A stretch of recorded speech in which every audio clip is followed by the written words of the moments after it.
Okay. Hey guys, what's up? It is Semi-Reogg. Um, Welcome back. I'm doing another video. I know it's been a couple days since I put out my last video, and before that, it's been like almost 2 years. But Hardcore WoW has got me like interested.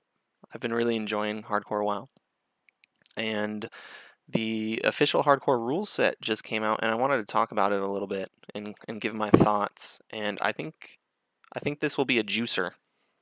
Anyways. So you guys can look up the official hardcore rules, and you guys probably are pretty aware of them already. Guys can go here and check it out. But I have this just to do a quick summary. So trade, mail, and auction house is going to be available. No restrictions whatsoever. Grouping open world, no restrictions to that whatsoever, except you can't dungeon with 60s, and the bigger the level gap is between you and the other players in your group, there will be less XP that you gain from mobs. Petri will be in full use, no restrictions there. Uh, Dungeons will be on a 24-hour lockout timer until level 60. That timer will be gone and will be like normal. All phases will be released on day 1. Buff and debuff limit will be removed. No restrictions to buffs and or debuffs. Mob leash to zone spawned in. So what that means is the mobs that spawn in a particular zone, like Teramis or Volchan, will not be able to leave that zone if they are pulled or kited from like a hunter to, say, a grief people. On top of that, no bubble hearth or resurrections. That's just going to be removed. That's pretty. That makes a lot of sense. Quests in hardcore and relations to PvP. So there's going to be a lot of quests that are going to be tweaked and changed, and a lot of them that PvP flag you will no longer PvP flag you. PvP flagging is going to be different, and you're basically going to. There's going to be a lot more to flagging yourself in PvP so that you don't accidentally flag yourself and get ganked. Um, Griefing is going to be heavily restricted on this. On hardcore, if you're caught griefing, it's going to be permaban. War games is pretty interesting. So you're not going to be able to queue for battlegrounds. You're going to have to go there physically in person and queue up for the war game, and death will still be deleted in those. And then they got the duel to the death, of course. Now I'm going to go into more detail about all of these, what these actually mean, and give you my thoughts on them here real quick. And you guys can see what the differences are. Excuse me. Okay. So I'm just gonna give out my opinions and what I think. I don't I'm not saying this is like how it has to be or anything like that, but this is just kind of my overall thought process on these rules and what they mean, and maybe what could have been done a little bit differently. So trade, mail, and auction house are going to be available, no restrictions. I think a lot of people are really upset about that clearly, and it was kind of obvious when they announced it. A lot of people were putting Fs in the chat for sure. But what is the real issue here with trading and mail and all of that? We don't want level 1 characters getting juiced out of their minds, right? We don't want items to be traded from high level characters to low level characters. That's what we want. Because it's going to be really easy for a level 60 to come up to his buddy, deck him out with enchanted gear, really big bags, and things like that. And then you're just going to have a really easy time. Or you could get yourself to 60 to max level, which is a really good achievement. Good job. And then you can save gear that you've obtained along the way, or you can go to Shadowfang Keep and run it multiple times and twink out a new hardcore character. I have kind of an idea about this. What if trade, mail, and auction house had a bracket system similar to PvP, like the PvP battlegrounds?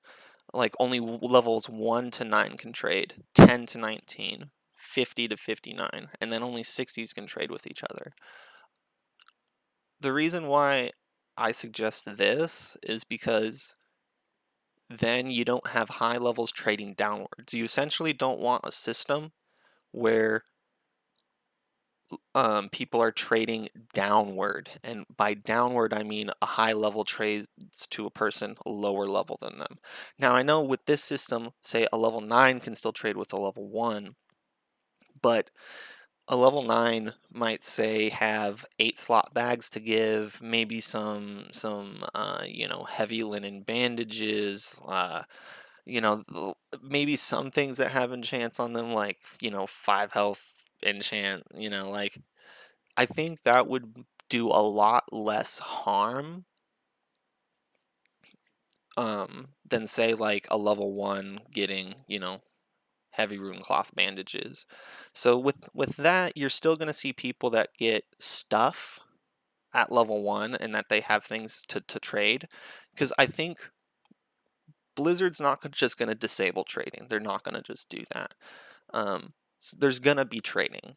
But I think with this, it prevents a lot of the issues that we would have with trading. But I know these these are the official rules, and this is what's going to happen no matter what. It's pretty much this is how it's going to be. But these are just my thoughts, and I'm really curious to see what you guys also think about this. Um, but anywho, on top of that, grouping open world. So you're going to be able to group open world. Can't dungeon with 60s, which is good. Um, and the higher the level gap of the person in the group to the lowest person in the group, the less XP that will be gained. Um, I don't really like the grouping open world so much. I do think it was a really good idea to go through it solo. I think a lot of people like the solo self-found, but obviously, if you had trading like this, it's not really solo self-found anymore. But with that being said, what if they reduced the maximum group size in the open world? What if you could only group with 2 people or 1 other person? Um, that would still make a lot of these quests and things like that extremely challenging. You wouldn't be doing it solo, but it wouldn't be doing it with a 5-man group and just cheesing through it, right? That's kind of my take on it.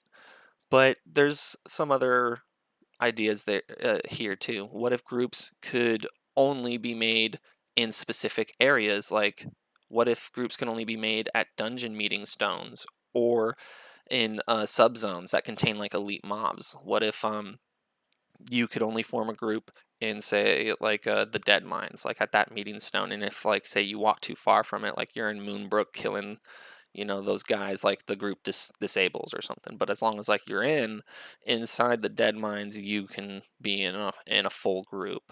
Same with like Scarlet Monastery and stuff like that. You could also do the same thing for subzones like Prywood Village, the little village with elite dudes outside of Shadowfang Keep. Like, what if you were basically right there on the road? You could do a 5-man group and go on in there. Those are just some ideas. But I think generally speaking, it would be a really good idea to make to be venturing on your own throughout the open world with maybe 1 other buddy, um, or 2 other buddies at most. Two to uh, similar, because like right now we have the hardcore challenge duos and trios. That makes a lot of sense, but you know duos and trios are still pretty strong, and they share a life pool. Even with that. So just a thought there. Now I know this is going to be really, really touchy. This is a very touchy subject here, and at the moment, Petri is going to be in full use, and there's not going to be any restrictions whatsoever. Now, before I talk about should Petri be in the game versus not, I want to talk about the real issue here. What is the real issue? This is what I think is the real issue. At 60, there is a lot of scenarios that lock your character into a fight or an area until you complete the objective or you die. So, I have a question. Should players Should players have a way to escape these scenarios if things go wrong? You have to ask yourself, if you're in this scenario and there's no form of escape unless if you win, should that be a thing? Should there not be some way to get out? And I think the answer to that is yes, you should be able to get out. As it is, I do think Petri is incredibly strong. Like, it's ridiculous how good it is. But people still do die with it. Not as much as maybe people would die if there was no Petri.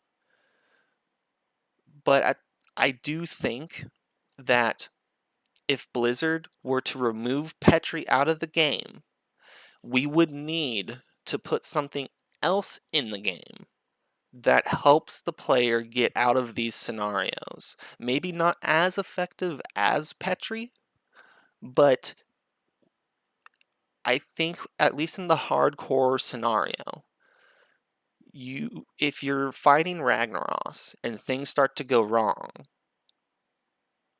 why shouldn't there be some way like, okay guys, it's time to make the grand escape. Let's go. Don't mess up, because if you mess up while we're running out, then boom, you're dead.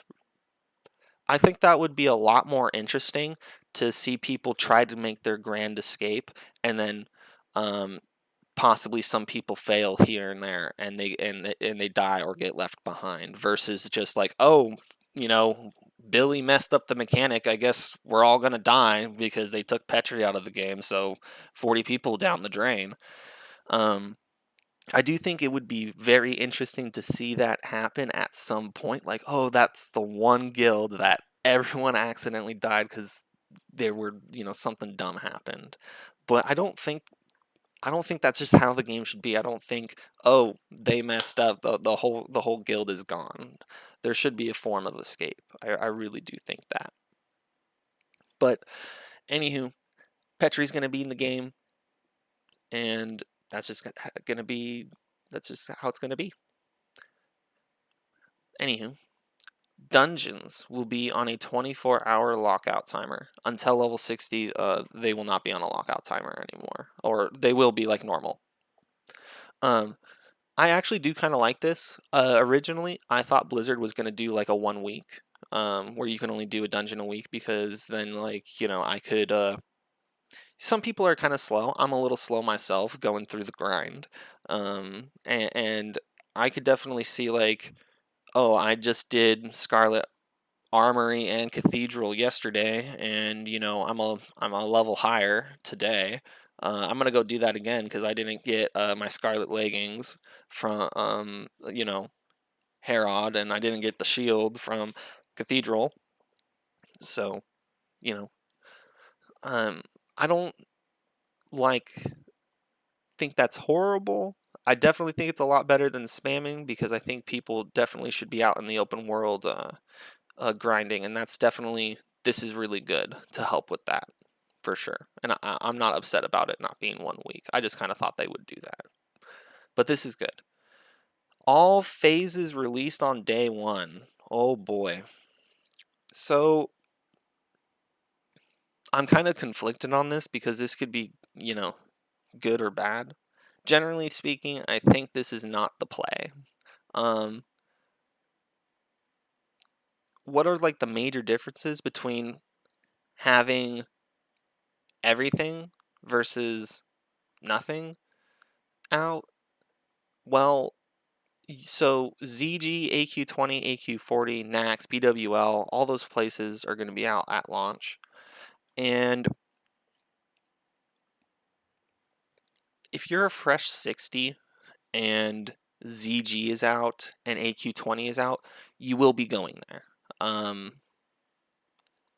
Those places are difficult, but they're not super, super difficult to the point where you can't do them unless if you have raid gear. Like, if you get good dungeon gear and you're pretty much like pre-raid best in slot for the most part, and your team's pretty solid, you're going to be able to go into ZG and AQ20 and get really good gear from there. And those places normally wouldn't be available. Um, and so gear progression is going to be different. which could in turn make the game easier in a sense. Not that there's anything wrong with that, but that's essentially what's going to happen. Progression's going to be different, and for example, you might be progressing through Molten Core, but your guild might be doing this thing where like, oh, let's try the trash mobs in AQ40 or something. Like, we're pretty tough. We're all, pre-raid best in slot. We even got a few pieces of Molten Core gear. We're looking pretty beefy, and we got all of the world buffs and things like that. Let's go into AQ40, do the first pat, and let's fight Scarum. Boom! Scarum drops Breastplate of Annihilation. Insane to have something like that. Early on in progression, because normally you're not going to get items on that level for a long time, if the phases weren't all released at once, and that's just something to kind of point out. Gear progression will be different. You could also, go into Nax and farm trash loot. You don't even have to fight the bosses. You can farm trash mobs and see if anything drops. Um, there's people. Progression's going to be different, and that's pretty much what I have to say about that. I do think I would prefer if things came out in patches and that it was not all out at once. I think that would be the best way to go. But this is how it's going to be. So, oh boy. And then buff, this is a really interesting one. Buff and debuff limit will be removed. No restrictions to buffs and or debuffs. I'm really interested to see where this goes. Like, I'm not saying like, oh, this shouldn't be in the game, but I'm definitely not like, oh, this should have been put into the game. But it's interesting for sure, and I am excited to see what kind of differences this is gonna put in the raiding scene. For sure, I don't think it's gonna be too entirely different. Kill times might be a little bit faster, but I doubt they're gonna be like that much faster. I think this is just more kind of like quality of life, realistically, but we'll see where it goes. I'm interested to see what happens there. Mobs being leashed to their zone that they spawned in, we kind of talked about that already. That's incredible. That reduces the chances that you will be griefed. No bubble hearth or resurrections, kind of makes sense with hardcore WoW. Quests in hardcore in relations to PvP, so that you can read it on this site here, but um, essentially there's been some quests that might kill you or flag you for PvP, and that will no longer be the case. You're going to be able to do all the quests, and you won't get flagged for PvP anymore through those quests. As far as PvP flagging goes, it's going to be a lot more tedious to flag yourself. That way you don't accidentally get flagged and then somebody kills you, which is pretty good. War games is going to be interesting. Basically, you're not going to be able to queue for battlegrounds. You're going to have to go there in person, and then you can go in and do it. So it's going to be called a war game, and you still will be able to only have one life. So if you're dead, you're dead. And then also duels to the death, which will be interesting. And no griefing permitted, which is huge. No griefing permitted. So Blizzard's gonna hopefully um, take care of the griefers. Now, I we're gonna have griefing no matter what. That's just how it's gonna be. People are gonna be leveling when Hardcore WoW first comes out, and there's gonna be a switch in people's brain where they're like level 40. There's just like a level 40 dwarf hunter, and boom, all of a sudden the griefing brain turns on. He's like, I'm level 40. It's time. And some people are going to try to grief, and they're going to figure out ways, and it's probably going to happen somehow. And when it does happen and you die, that's going to be it. You're not coming back. um, they're not bringing back your character because you got griefed.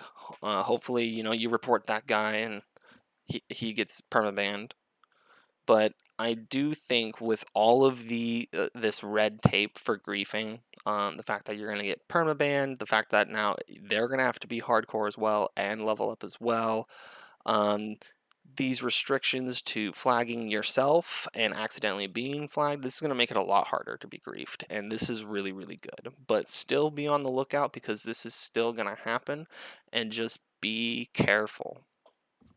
But anyways, with that being said, that's pretty much what I wanted to talk about and what I wanted to go over. I'm interested to know what you guys think about the trade situation, these ideas that I have with trading, and the issues with them, the grouping situation, the Petri situation. I really want to know what you guys think.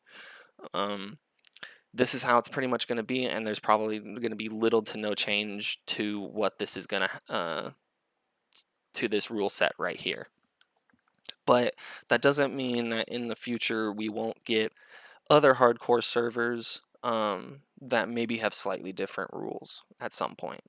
Um, so yeah, thank you all for tuning in and watching. I hope everything goes well. I hope you guys are excited for official hardcore. And have a good one. See you in the next one. Peace.